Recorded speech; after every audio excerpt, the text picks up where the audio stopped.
एक सुबह आध्या और अद्विक अपने घर के पीछे वाले बड़े मैदान में खेल रहे थे। मौसम बहुत सुहाना था। हल्की हवा चल रही थी और चारों तरफ छोटे छोटे फूल खिले हुए थे। दोनों कभी दौड़ लगाते, कभी घास में बैठकर बादलों के आकार देखते। खेलते खेलते अचानक आध्या की नजर घास के बीच किसी चमकती चीज पर पड़ी। उसने अद्विक को बुलाया।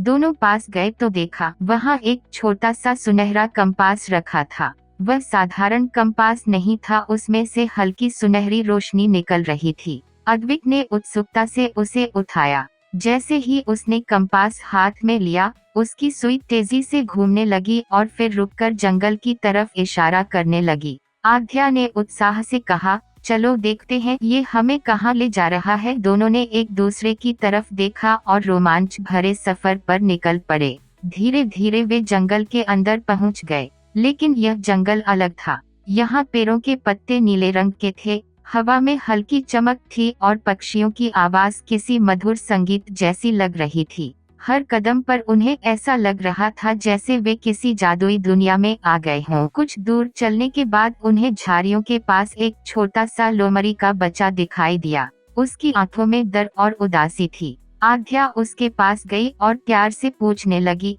क्या हुआ? लोमड़ी के बच्चे ने धीमी आवाज में कहा, मेरी माँ रास्ता भूल गई है, मैं उसे ढूंढ नहीं पा रहा। यह सुनकर दोनों को उसकी चिंता हुई।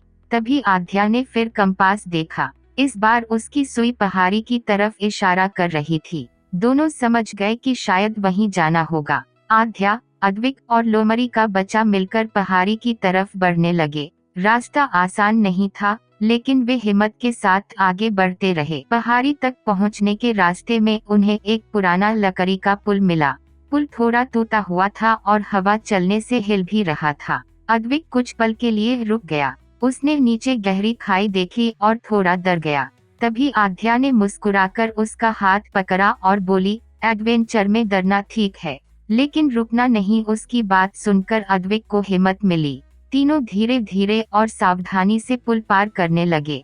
पुल हिल रहा था, लेकिन उन्होंने एक दूसरे का साथ नहीं छोड़ा। आखिरकार वे पहाड़ी के ऊपर पहुंच गए। वहां एक बहुत बड़ा और पुराना पेड़ था। उसके पीछे से हल्की आवाज आ रही थी। जब वे पास गए तो देखा कि लोमड़ी की माँ पेड़ की सूखी टहनियों और झाड़ियों में फंसी हुई थी। लोमड़ी का बच्चा खुशी और चिंता दोनों के साथ उसकी तरफ दौड़ा। अद्विक तुरंत आगे आया और टहनियां हटाने लगा। आध्या ने आसपास का रास्ता साफ किया ताकि लोमड़ी आसानी से बाहर निकल सके।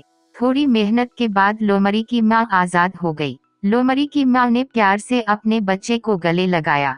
तभी अचानक कंपास फिर से चमकने लगा। पूरे जंगल में सुनहरी रोशनी फैल गई। हवा में एक शांत और गहरी आवाज गूंजी, जो दूसरों की मदद करता है वही असली खोजी होता है। दोनों बच्चों ने एक दूसरे की तरफ देखा और मुस्कुराने लगे। अगले ही पल सब कुछ चमका और वे वापस अपने घर के पीछे वाले मैदान में थे। कंपास अब शांत था। अद्विक हंसते हुए बोला, कल फिर एडवेंचर पर चलेंगे। आध्या मुस्कुराकर बोली, लेकिन इस बार स्नैक्स साथ लेकर